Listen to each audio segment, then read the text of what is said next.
So it's an honor for me to be able to introduce a mentor and a friend and a fantastic scholar. This is Professor Mark Tessler. He's the Samuel J. Eldersveld Collegiate Professor of Political Science at the University of Michigan, where he specializes in comparative politics and Middle Eastern studies. He studied and or conducted field research in Tunisia, Israel, Palestine, Morocco, and Egypt, and is one of the foremost experts on the Arab-Palestinian-Israeli conflict. One of a very few American scholars to have attended university and lived for extended periods in both the Arab world and Israel. His publications on the conflict include a history of the Israeli-Palestinian conflict, book by that title. The first edition of the book, published in 1994, won national honors and was named a notable book of the year by the New York Times. It's been pretty much required reading for scholars of the conflict since that time. There's an updated and expanded edition published in 2009. Professor Tessler is also the co-director of the Arab Barometer Project, which conducts surveys throughout the Arab world on the nature, determinants, and political implications of attitudes and values held by ordinary citizens there. First of these waves was conducted in 2009, and Professor Tessler was telling me this morning they've just completed the sixth wave of that survey with a number of countries, and that's publicly available data. It's been lauded by the American Political Science Association as one of the best new data sets in comparative politics. So he's the author of 15 books and a number of influential journal publications, and is widely known and respected throughout the discipline, not only for his intellect, 15 books and journal publications later, but also for his kindness and generosity as a mentor to many of us currently in the field. So Professor Tessler has been a mentor to me, co-chairing my dissertation committee, providing valuable insight and advice along the way. So grateful to have him here, and please join me in welcoming Professor Tessler to the stand.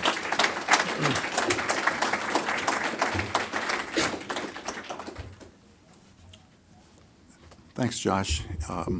It's a pleasure to be back at BYU. I've been here a couple times, but it's been a while now, and to see some old friends. So these are the things I'd like to talk about. I'll say something about each one. They are there's really too much there, and I've been trying to decide what to leave out. The compromise I've made with myself this time is that I will talk a little bit about the first two, and then I'll jump to the last two and go into a little bit more detail. So the first two are about the circumstance, the kind of process tracing over a certain number of years in history about what happened and what difference it made. So the first one, as many of you probably know, Israel and the Palestine Liberation Organization in 1993 signed a peace treaty. Sometimes it's called the Oslo Accords because it was negotiated in secret by Israeli and Palestinian leaders in Oslo or outside of Oslo. And it's often called the Declaration of Principles, which set forth what this peace is going to look like. What is going to be the timetable for Israel to withdraw from the West Bank and Gaza, who is going to govern the territory that Israel is from which Israel is withdrawing. Well, there needs to be some sort of a Palestinian authority to do that. So this was an amazing agreement that caught people by surprise. Two organizations or two people who had for a long time been locked in really serious conflict. It didn't look like there was a solution. And all of a sudden, we find out that their leaders, in secret, have negotiated a peace deal. And they've got answers to all these questions. What about borders? What about Palestinian refugees? Well, we have a process for finding agreement on that. So this first set of issues is really, how did we get to this? Where did this come from? And I think maybe I'll say a little bit as I go along. So the point I want to emphasize here, I'm not going to go back into this unless there's time. If there's time, I'll go back and say a little bit, or you can ask me some questions about where did this come from. But I start to tell the story from the first Palestinian Intifada. I do have a couple of. I'm going to go back and forth on my slides if I don't mess it up. Well, already I'm not having such good luck. There we are. This is just a map to show where things are. I'm not going to spend much time on it, but I think it just shows you Israel, the whole area, the West Bank with Israeli settlements in it. So this is the first about the Oslo Accords.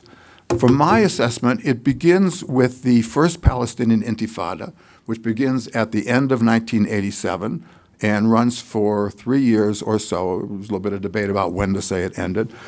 The goal was to persuade Israelis that they are not looking at the West Bank or the occupied territories, and Gaza's part of this as well at that time, in the right way. Israeli leaders, and this is the party of the right, Likud, whose policy is territorial maximalism. This territory, so-called occupied territory, belongs to the Jewish people. It's part of our heritage, and we intend to keep it. And not only that, we know that we might not be in power forever, and maybe a different government's going to come to power in Israel, and that government is going to want to give back some of this territory, or maybe all of it. So Likud is saying to itself, not only is this our policy, we are going to implement our policy by creating a network of Israeli interests and infrastructure in the occupied territories, in the West Bank and Gaza. At the top of the list is Israeli settlements, some of whom are established by the government. Others begin illegally by private citizens, and then later on they're accepted by the Israeli government as legitimate. The goal of that was to show the Israeli public that what they're being told by their government is incorrect. What they're being told by their government, I guess I veered away from that for a second, is that,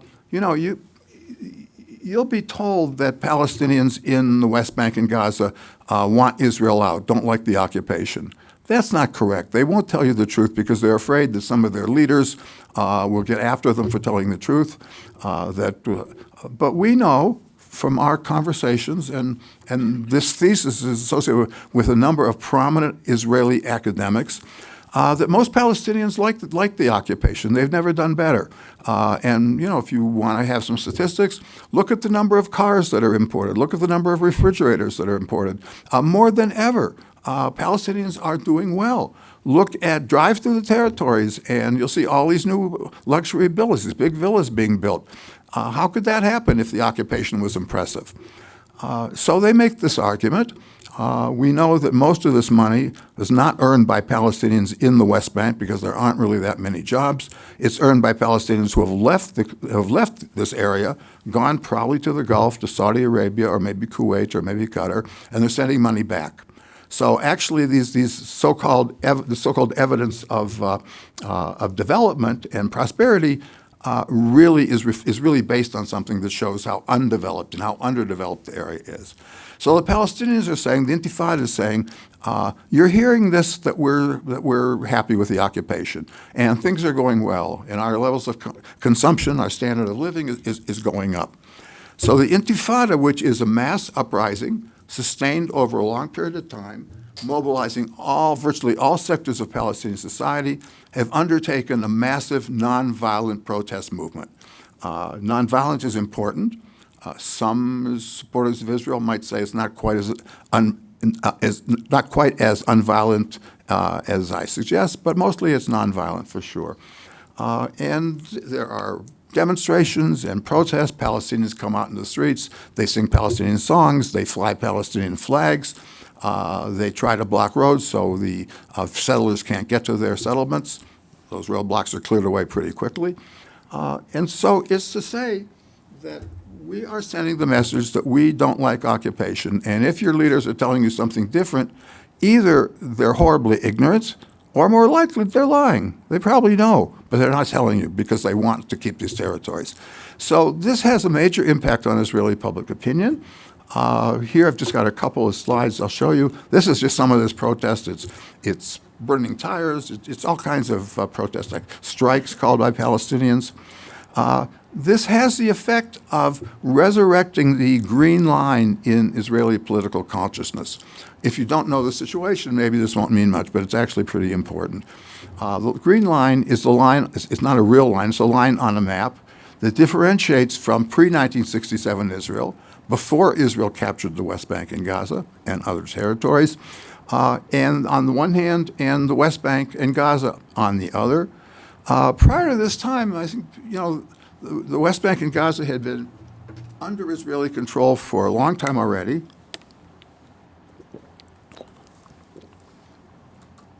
And Israelis used to go there. You'd go down to Jericho and have a meal in one of the restaurants in the Oasis there. It's very nice. You'd go to Gaza to have your car worked on, where they had very good mechanics and the prices were cheap. Israel was in and out of the West Bank. We never thought that there's a difference. You don't go through some sort of a border station or maybe even a sign. Young Israelis, they found out, they don't even know, you tell them, what about Nablus, which is Shem in Hebrew? Well, that's part of Israel. No, it's not. It's in the West Bank. So the effect of this sustained, massive, comprehensive, multi-dimensional, nonviolent uprising is to send Israel the signal that this is actually occupied territories. And it does that by raising the consciousness of Israelis about this green line, about the distinction between Israel and the West Bank. There are all kinds of Israeli responses. Psychologically, this resurrection of the green line and the way people think about the territories. But here is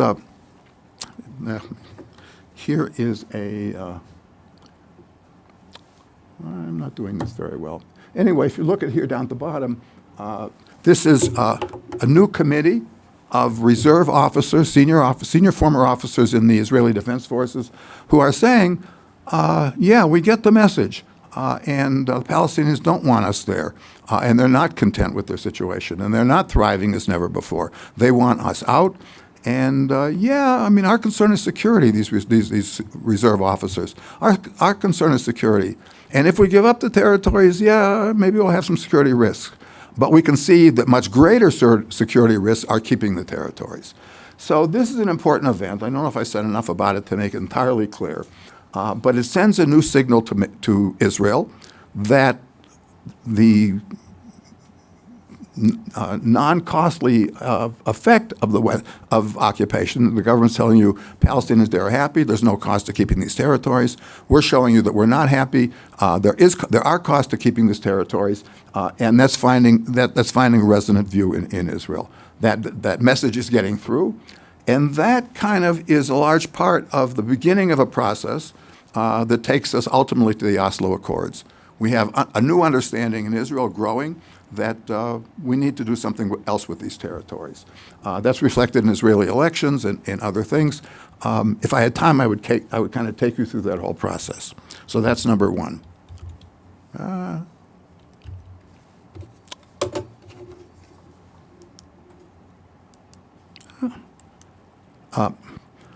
Okay, this is number two. It's the very first one. I changed my mind several times about the title of this. This is something similar in the sense that after those Oslo Accords, the origins of which I've tried to talk about, the process goes very well. I mean, there's real peace for a few years, and some very good things happen. But it comes to an end. And there are attempts to revive the process, and they don't succeed. So this has a significant impact, again, on Israeli voters. I've done some research on this together with an Israeli professor. And so I sort of phrased it as, why did this change in Israeli voting behavior come about? It also has implications for other questions, and that's why I have, is a two-state solution still possible? And what about this unilateral disengagement? So I'm going to start this story again. Maybe it wouldn't be better if I took just the first one and went all the way through. But I'm going to give you a little bit about the second one. The lesson of the first one is Israel recognizes that they have to do something different with the territories, and that gets them to Oslo. Here, the message is Israel comes to the conclusion that the Palestinians are not interested in peace, that they do not have a partner for peace. There's no point negotiating with them. When we've tried it before, it's always failed.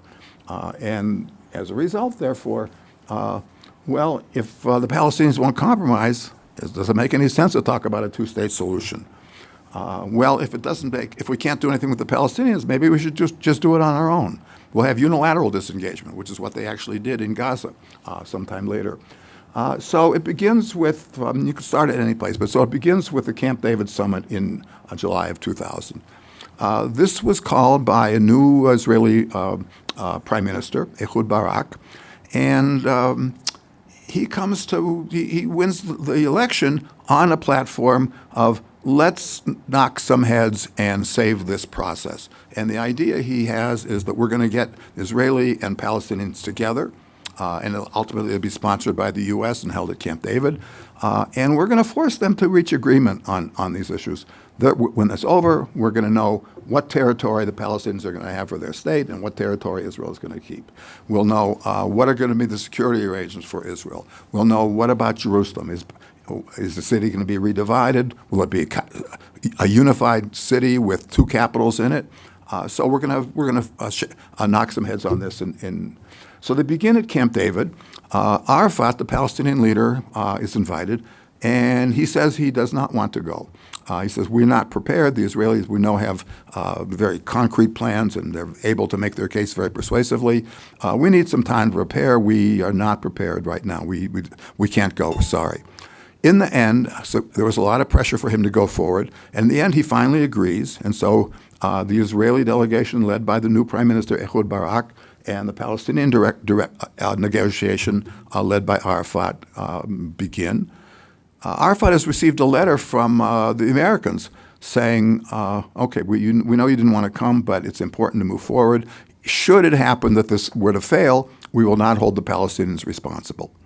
Okay, so what takes place? I mean, there's a lot of specifics, but the bottom line is Israel makes an offer, which on all of these different fronts, all these different issues. What about the settlements? If their territory goes back, do the settlements have to be disbanded? Well, we're going to sort out all those issues. We're going to force ourselves to come to an agreement. So Israel makes what it claims is a generous offer, going a long way toward meeting what the Palestinians want. The Palestinians agree this is a generous offer. They don't like the word generous because it sounds like Israel is doing them a favor, when actually this is, from their point of view, this is their territory. But it's an offer that crosses what we may call Israeli red lines. They're offering the Palestinians a section in Jerusalem, something that Israelis have never done before, and some other things. In the end, the Palestinians reject it, even though it's generous. We kind of wonder before the Palestinians reject it, and if we're going to be going forward on this Israeli quote-unquote generous plan, would this even receive support in Israel? So suppose we all agree on this what we're calling a generous plan. And then Barak goes back to Israel, and now he has to sell this to the Israeli people and say, we've made some compromises, but we've gotten a lot in return. We want you to authorize us to go ahead with this. He's not even sure that the Israelis will agree with this. It goes pretty far from the Israeli point of view. Nevertheless, the Palestinians reject it. I'll have learned this just by the time we start. I'll get there. And I'm told there are certain buttons not to press because everything will come apart. Well, I can probably describe it without you seeing it, but here we are. Okay. So here we are, and there's, whoops, that's the one I talked about, sorry. So it's one more back. Sorry. Okay, so here it is, sorry. So we are at Camp David, sponsored by the U.S., prominent delegations of both peoples there, some reservation on the part of Arafat and the Palestinians, but they're ahead. So they reject this generous offer. so generous that Barak is not even sure he can get the Israeli public to agree to it or get the Knesset to approve it. But nonetheless, it's not enough for the Palestinians, and they reject it. The view...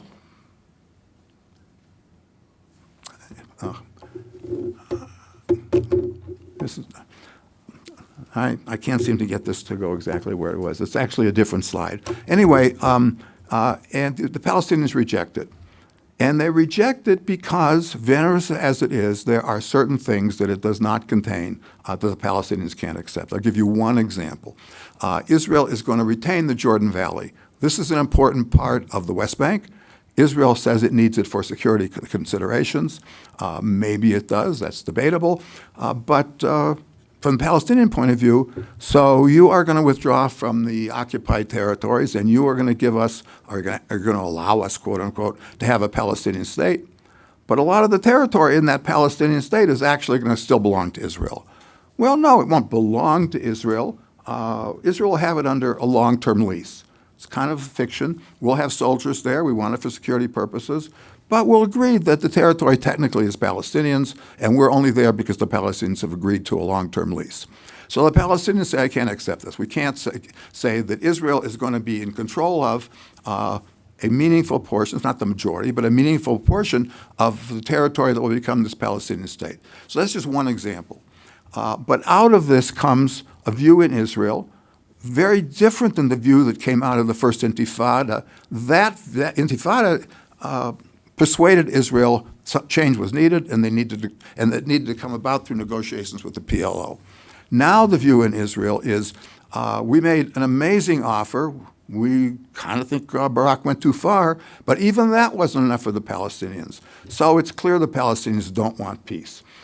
And there's additional parts to this story, as there were to the first one, about what happens to deepen Israel's suspicion about, or their view that the Palestinians don't want peace.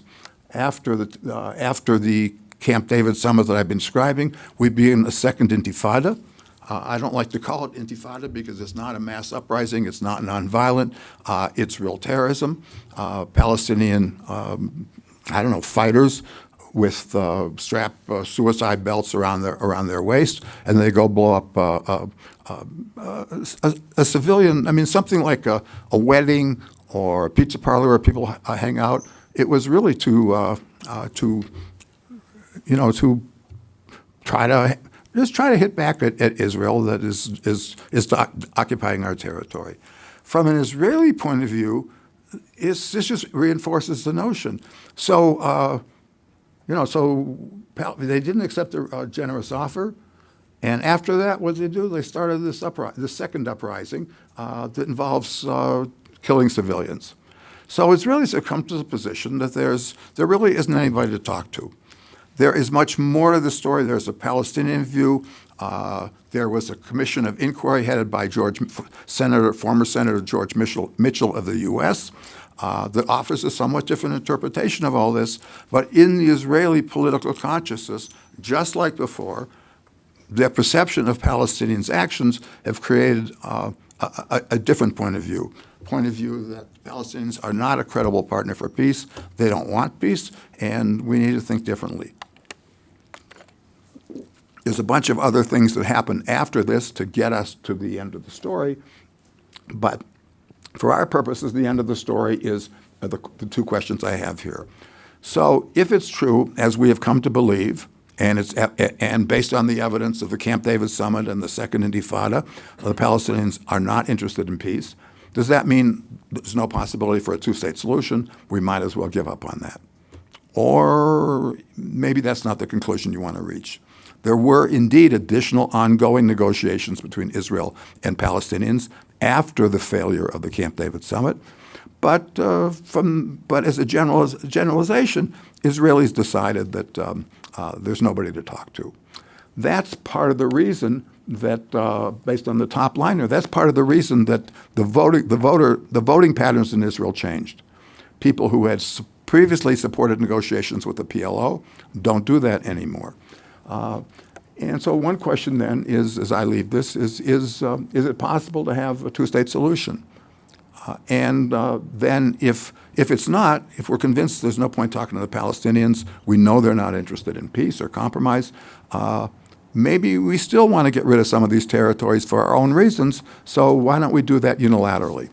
And in 2005, Israel unilaterally withdraws from the Gaza Strip.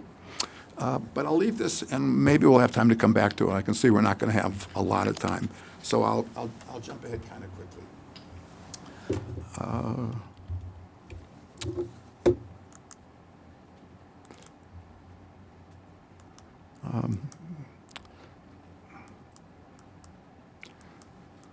Okay, the second one is, can Israel be both democratic and Jewish? I mean, I'll just leave these slides up, this slide up here.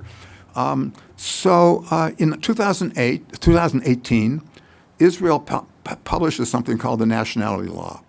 And maybe if I could get it for you, I do have the provisions in it. Here it is, okay.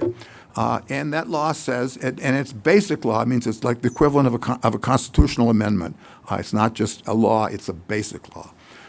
And it says only the Jews will have the right to self-determination in this territory. And Arabic, which previously had been a national language. After independence, Israel set up Hebrew, of course, as a national language, and also Arabic. 20% or 21% of our citizens are not Jewish. They're Arabs. Some are Muslim Arabs, some are Christian Arabs. But no, we're no longer going to have Arabic be an official language. There'll be a special status for Arabic. And finally, Jewish settlement, meaning of the territories, is a national value. It's a national value. So this is a deepening expression of Israel's determination to be the state of the Jewish people wherever they may live, and only secondarily the state of all of their citizens. So it is making the 21% or so of Arab citizens of Israel. It's making them not quite second-class citizens. They still have full rights to politically organize. They can still have representatives in the parliament. So they have a full array of rights, and they use them. There are now Israeli Arabs in the parliament and even in the governing coalition. But be that as it may, it's first and foremost a state for Jews. This raises a couple of questions that I want to indicate. The law itself has been very controversial. Jews outside of Israel have been very critical of this. They view it as saying it's important that Israel be a Jewish state, but it's also important that Israel be a democracy. This nation-state law says that it's important that Israel be a Jewish state, and if it's a little bit less of a democracy, so be it. First and foremost, it has to be a Jewish state. And so Israel is criticized for that. But it passes the Knesset, and you can see the numbers here. It's a relatively close vote. You have to have 61 to have a majority because there are 120 people in the parliament. But it passes comfortably nonetheless. So this raises two questions that I'll kind of leave. One is, how should we think about Israel's non-Jewish population?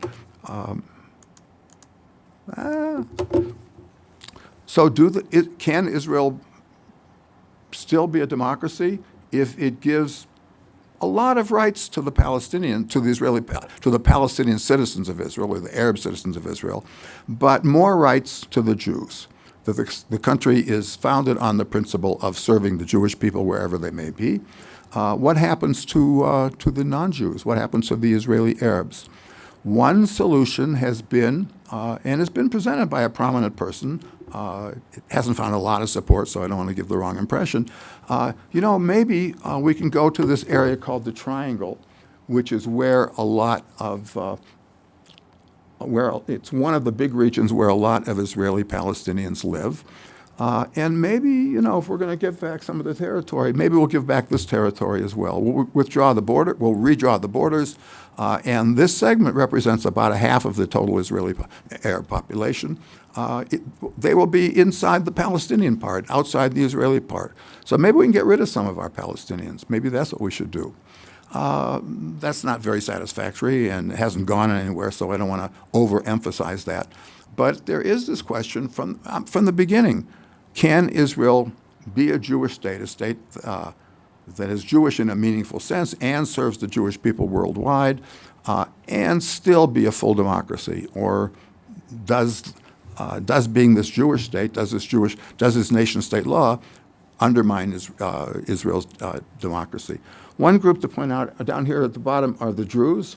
This is a community. They have their own religion. It's an ethnic group. They're not considered part of the Arab community, and they're certainly not part of the Jewish community. These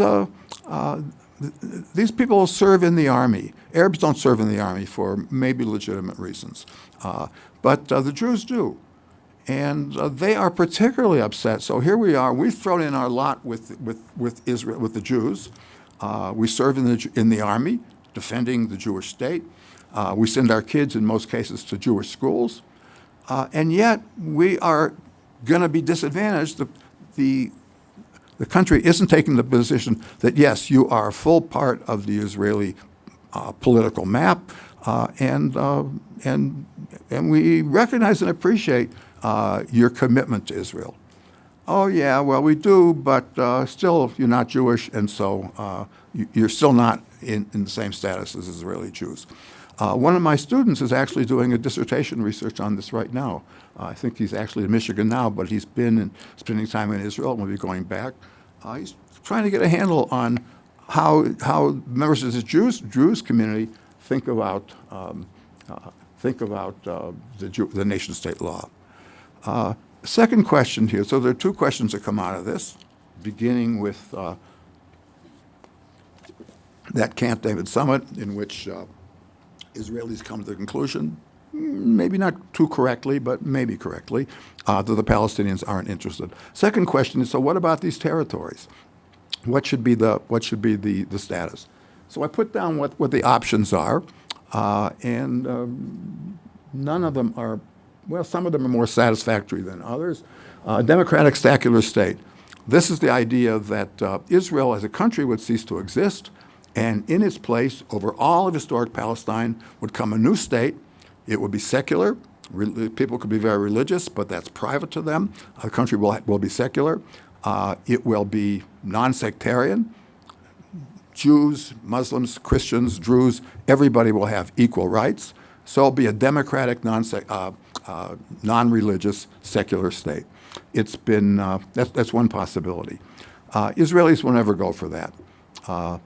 Interestingly, until fairly recently, a two-state solution is what most Palestinians wanted.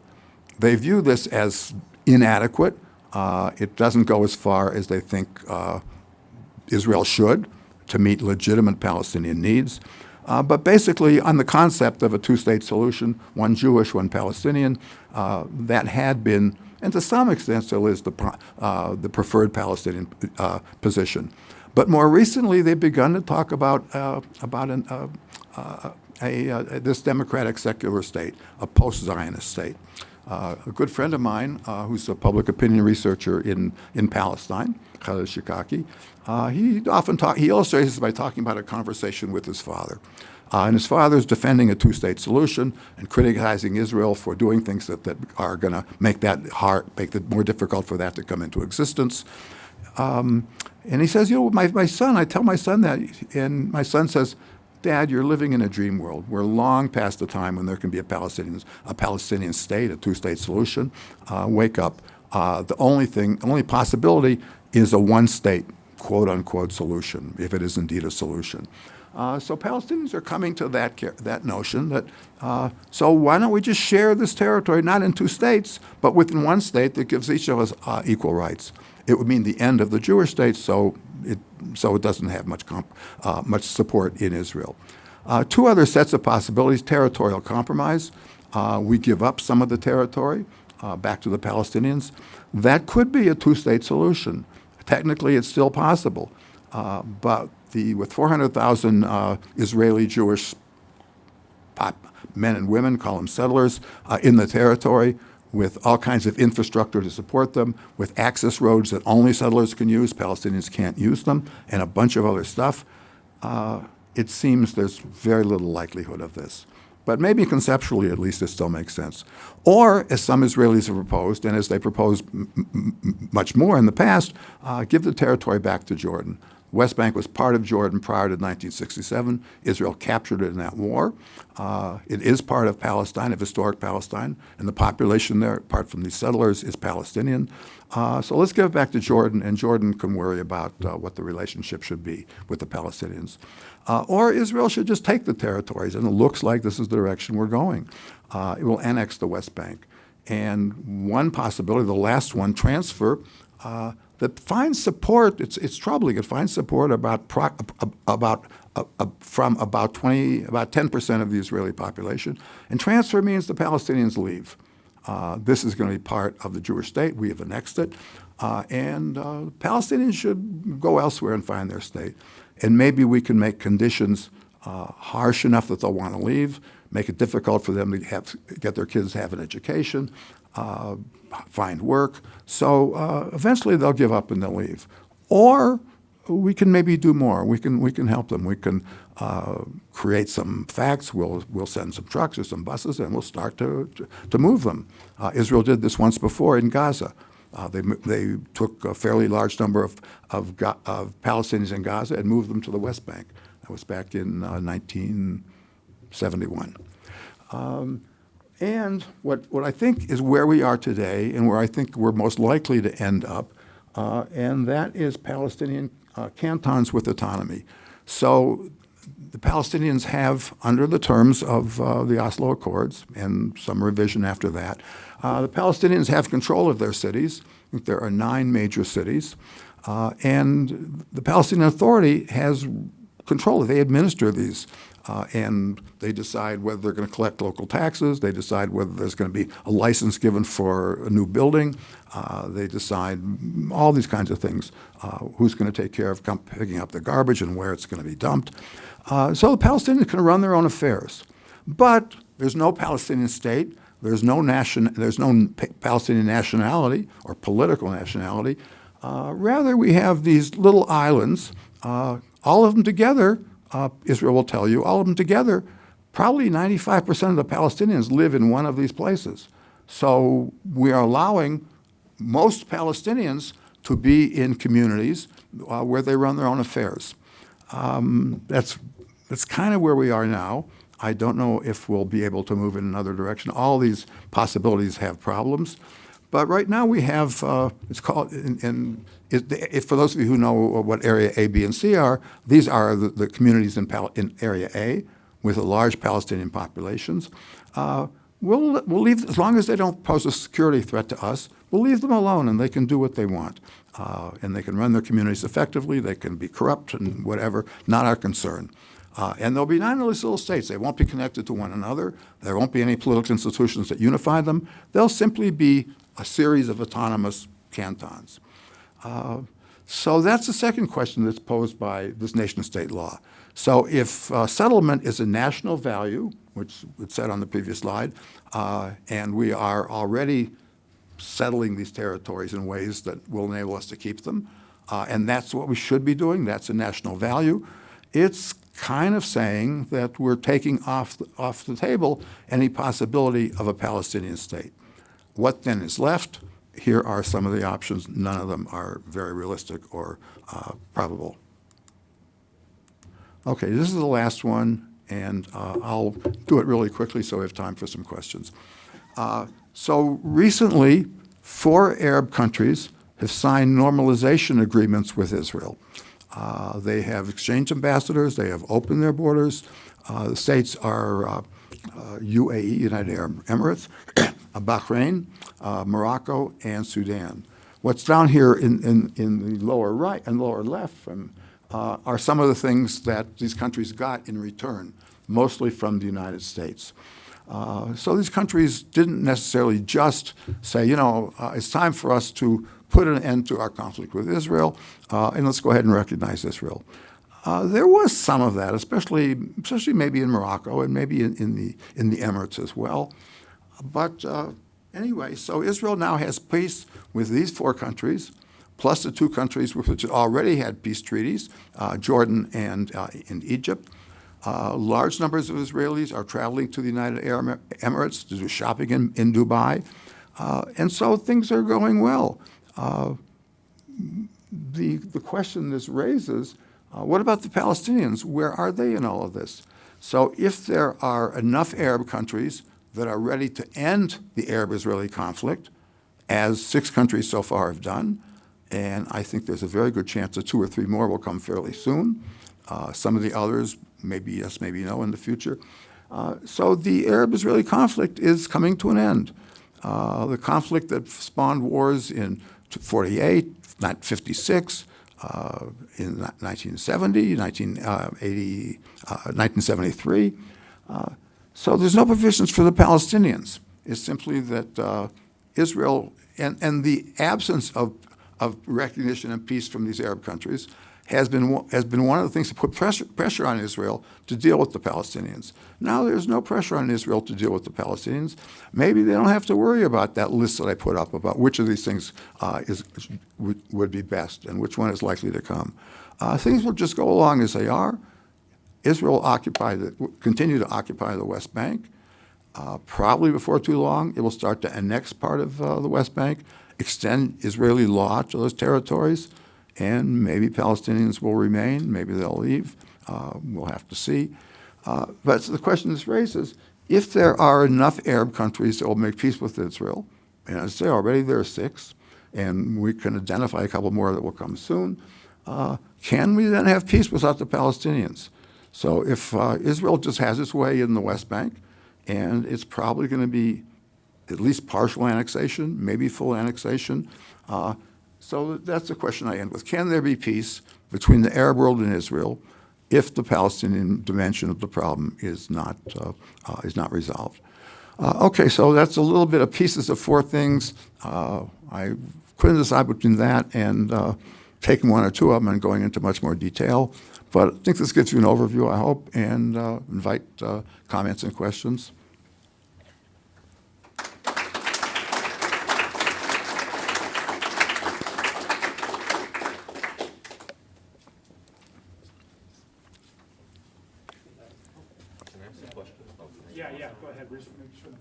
Hi, so I'm Seth. I'm just an open major, and I just had a couple questions. My first is, what are your thoughts on the moving of the embassy in around 2017, 2018 from Tel Aviv to Jerusalem, which officially kind of helped, showed that the U.S. supported Israel and recognized Jerusalem as the capital? And do you believe that Jerusalem should be something with politics when it should be just open with Christianity, Islam, and... Okay, let me...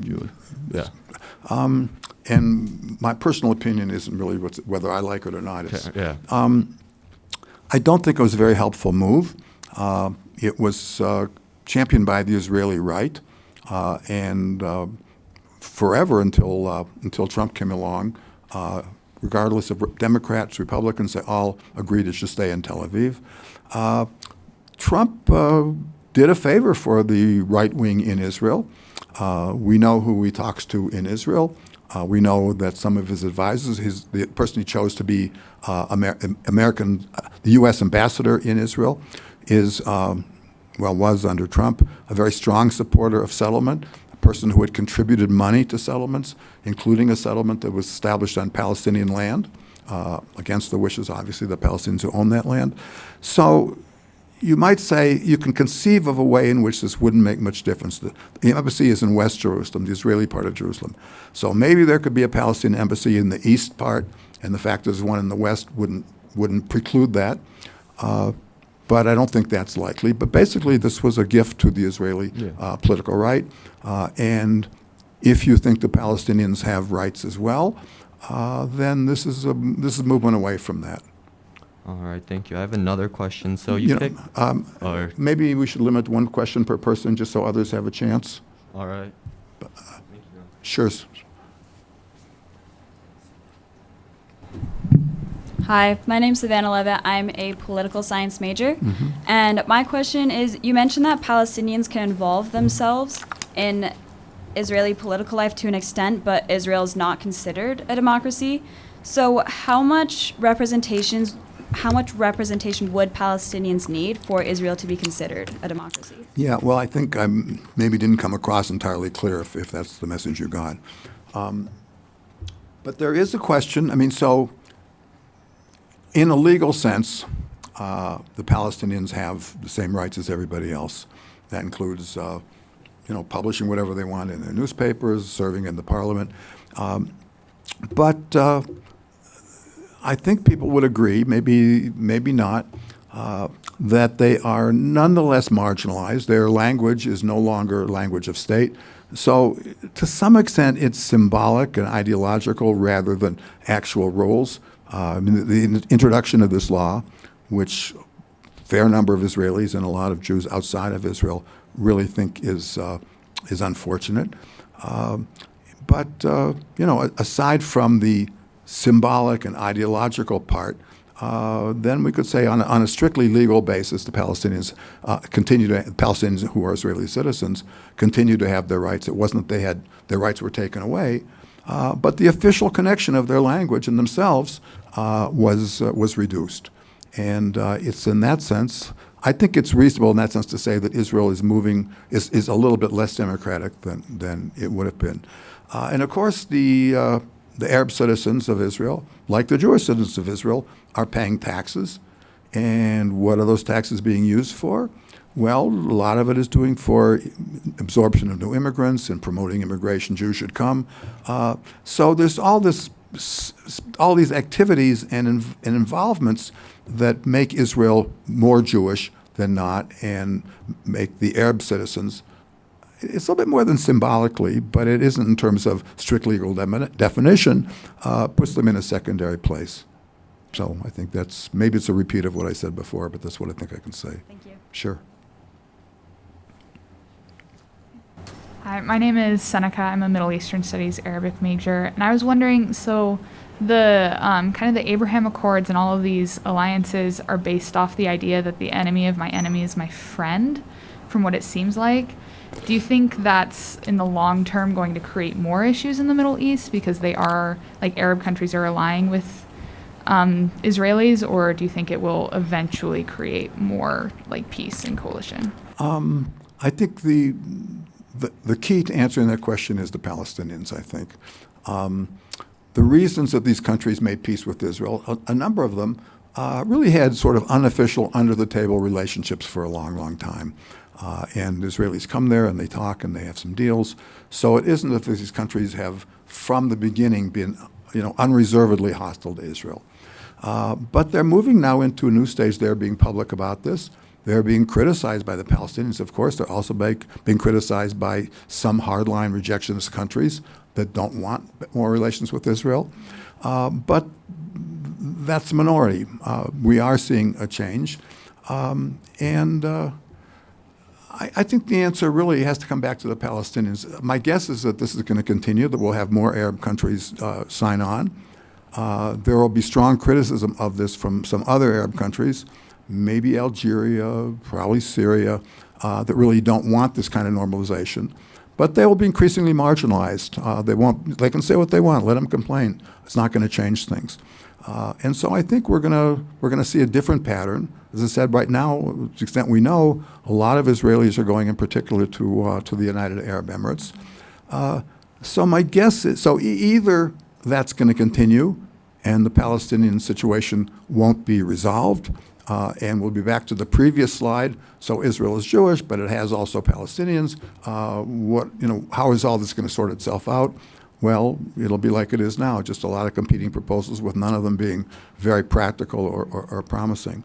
So either it'll be that, or somehow the Palestinians and some rejectionist countries find a way to put pressure on the Emirates, for example, or on Morocco, to withdraw. There have been major public demonstrations in Morocco, which is a country very, very friendly to the U.S., and also strong, albeit unofficial relations already with Israel before the Abraham Accords.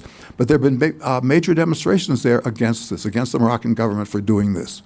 So the other possibility rather than things are going to go on as usual and whatever happens in the territory is going to happen, that there will be pressure on some of these countries, maybe on Morocco, probably on Sudan. Sudan's a country that in general is quite opposed to this. The reasons that the Sudan nonetheless signed the Oslo Accords, well, that has some other things to do we could talk about, but it isn't popular. So the other possibility is that maybe somehow the rejectionists, those who reject this normalization track, will find a way to put enough pressure on that some of the countries will withdraw. I think that's unlikely, but that's also a possibility. Okay, thank you. Sure. Hi, my name is Zach Wright. I'm a history major hoping to go into law. And my question is, some international courts have declared the settlements in the West Bank illegal or comparable to a war crime. Are they, and what is the Israeli perspective on that? Well, to begin with, it depends on who you talk to in Israel, because there's a strong center and somewhat of a left, and there's a strong right, and they would answer the question differently. Israel certainly wouldn't regard the settlements as a violation of international law. At least I think most Israelis would. But a fair number of Israelis, maybe half, would say this is still wrong. It doesn't matter whether you can make an argument that it's against international law. So look at international law, and the Israeli lawyers and the Arab lawyers, they'll find different things in the law and reach different conclusions. But the important thing, so they would say, you know, we don't really think international law describes the problem, but there are problems here, and we should work with the Palestinians to get out. But then we come back to all the things I was talking about. But we don't think the Palestinians are really interested in this. Well, so we'll act on our own. Well, what does that mean, acting on our own? We're just going to withdraw? There's 1.5 million or close to 2 million Palestinians there. What about them? Well, we'll have to kind of deal. So you get into the question, what are the implications of what you proposed, where I think international law isn't really the issue. And even if you would, persuade the Israelis that it is, there'll still be debate about, well, what do we care? I think the question about war crimes is maybe a little different. There are things that Israel has done that I think are, I don't know if they're war crimes or not. I mean, maybe a lawyer needs to answer that question. But they're violations of Geneva, the Geneva codes, and some of this has to do with collective punishment. One of the things that Israel has been doing, if there is a Palestinian who does something that is hostile to Israel, we will demolish the house he lives in, and others will see what we're doing, so they're going to be sure nobody in their house does something anti-Israeli, because if they do, their house will be demolished also. Well, this is a collective punishment, and there are different kinds.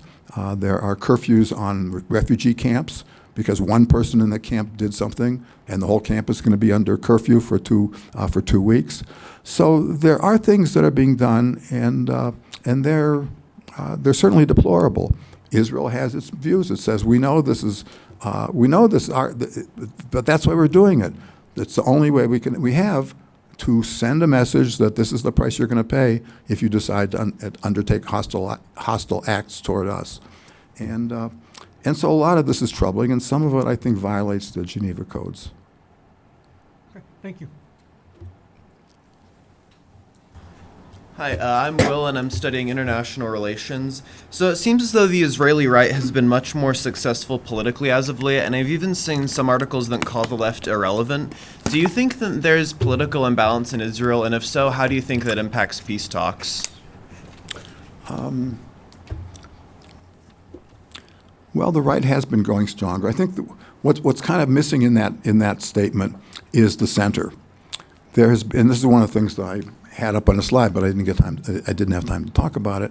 A fair number of Israeli voters who used to vote for the Labor Party, for party of the kind of center left, it's not far left, but it's nonetheless left, now have abandoned that party, have abandoned the left, and are now voting for parties in the center.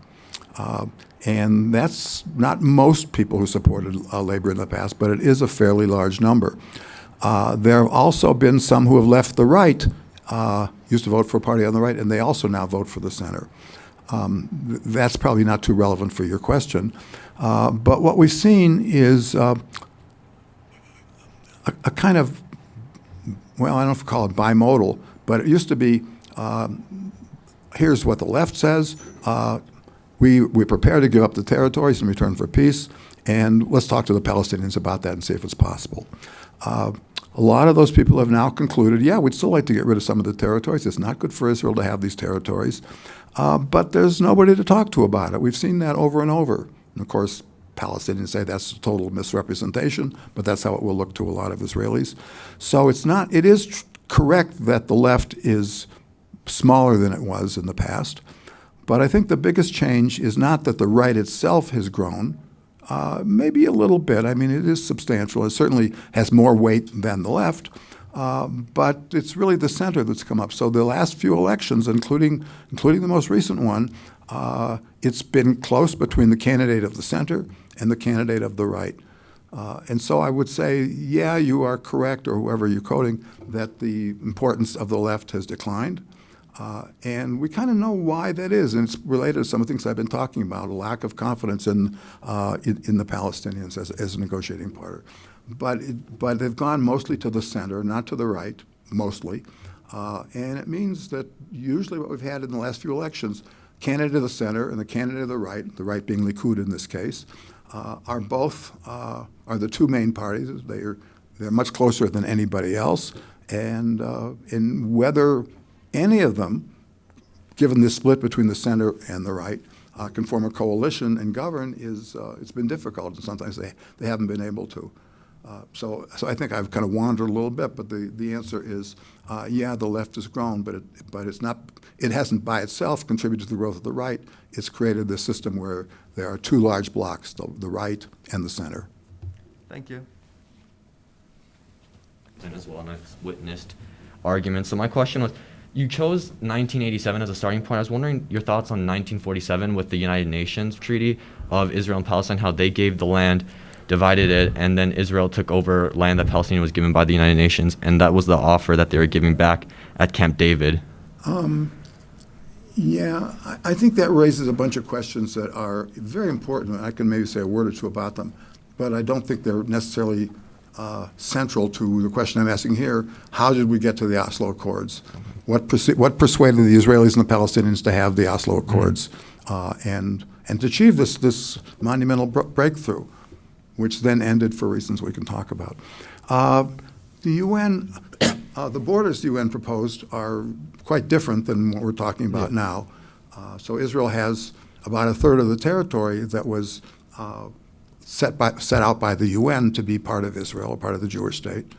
So the Israelis would say, and this is it's more or less accurate, you'll decide, that we didn't really like very much the maps that the UN gave us. This was 181.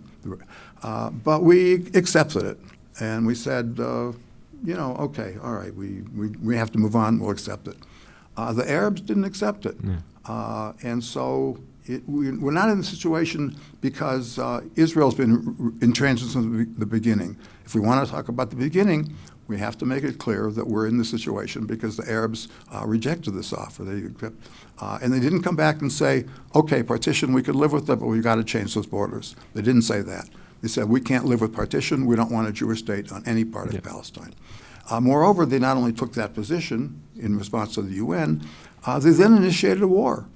And so, what are we talking about? We offered the Palestinians something, they didn't take it. They didn't say, well, we're going to have diplomacy to try to get something. They went to war, and we won. So that doesn't really tell us very much about how we got to the Oslo Accords. There are other important questions that come with this. What about the Palestinian refugees? 750,000 of them left their homes. In fact, more than that, because there's some who were in one part of Israel, and because of the war, they moved to another part of Israel.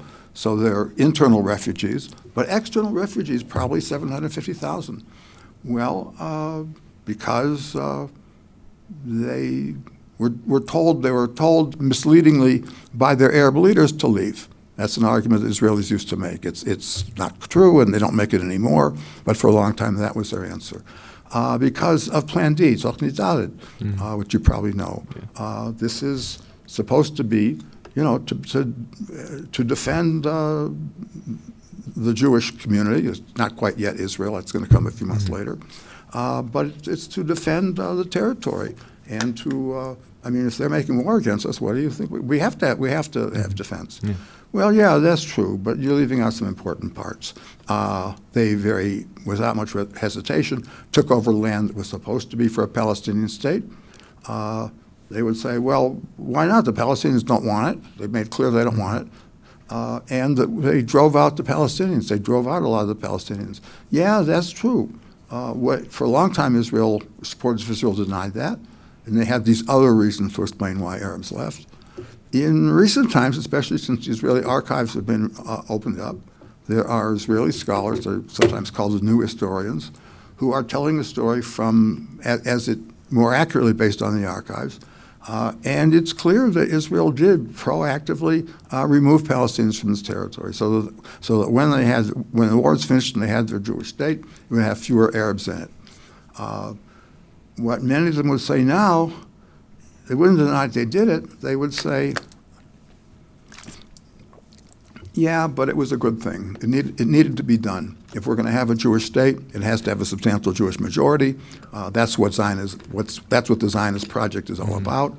And so, yeah, let's tell the truth about what happened, and then let's say it had to happen, and we're not sorry it did. So you can see that different parties are going to have different views about everything along the lines.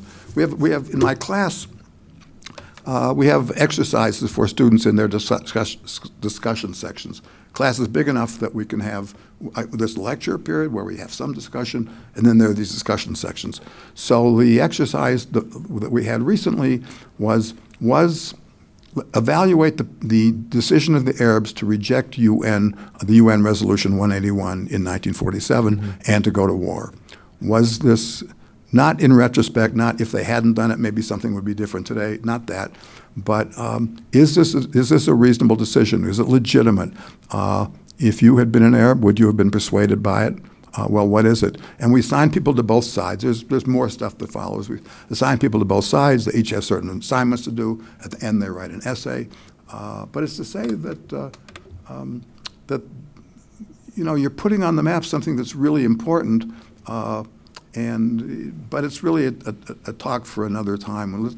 Let's talk about how this began and why the opportunity that emerged from the UN really offered an opportunity that didn't prevail and didn't succeed. Why is that?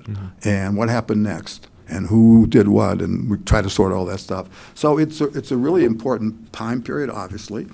And we can think about the Arab or the Palestinian-Israeli conflict beginning from that. But of course, a lot of stuff happened before. I mean, there was a partition resolution in 1937. So I'm just responding to the period you're asking about with a few ideas because I think it's an important period. But I don't think it's going to help us answer the question, how do we ever get to Oslo? Thank you so much. Sure, thank you.